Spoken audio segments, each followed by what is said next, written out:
ડાયરીઓના આધારે કરોડોના ખેલ કરવામાં માહિર સુમિત ગોયંકા ભાજપના કોર્પોરેટર અમિતસિંહ રાજપૂત અને 2 કોર્પોરેટરના પતિ સહિત 9 જણાએ ગોડાદરાના બિલ્ડરને કારમાં બેસાડી અપહરણ કરી જનસંપર્ક કાર્યાલય પર લઈ જઈને માર માર્યાનો આક્ષેપ કર્યો છે. આ બાબતે બિલ્ડર પ્રમોદ રાજેન્દ્ર ગુપ્તાએ ગોડાદરા પોલીસમાં અરજી આપી છે. આ અરજીની તપાસ ડી ડિવિઝનના એસીપીને સોંપવામાં આવી છે. મંગળવારે સવારે 11:30 વાગે બિલ્ડર પ્રમોદ ગુપ્તા તેના મિત્ર અમિત શર્મા એસીપી સમક્ષ પોતાના નિવેદનો લાવવા પહોંચ્યા. એસીપીએ 6 કલાક સુધી બિલ્ડર અને તેના મિત્રના નિવેદનો લીધા. નિવેદનોનું વિડીયો રેકોર્ડિંગ પણ કર્યોની વાત ખુદ બિલ્ડરે કરી છે. સોમવારે પોલીસે ગોડાદરાના રામા માધવ માર્કેટના સીસીટીવી કેમેરા ફૂટેજ લીધા. એસીપી વીએમ જાડેજાએ જણાવ્યું કે બિલ્ડરે કરેલી અરજીમાં કોર્પોરેટર અમિતસિંહ રાજપૂત સહિત 10ના નામ લખ્યા છે. તેમની અરજી બાબતે હવે પૂછપરછ કરાશે.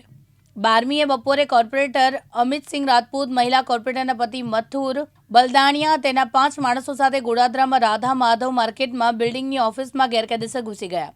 તે સમયે બિલ્ડર ઓફિસમાં ન હતો. પછી સિક્યોરિટી ગાર્ડે બિલ્ડર દુકાનની વિઝિટ પર ગયાનું કહેતા મથુર અને રિંકુ સિંહ લિફ્ટમાં 6થા માળે જઈને બિલ્ડરને અપશબ્દ બોલી લિફ્ટમાં માર માર્યાની વાત કરી હતી.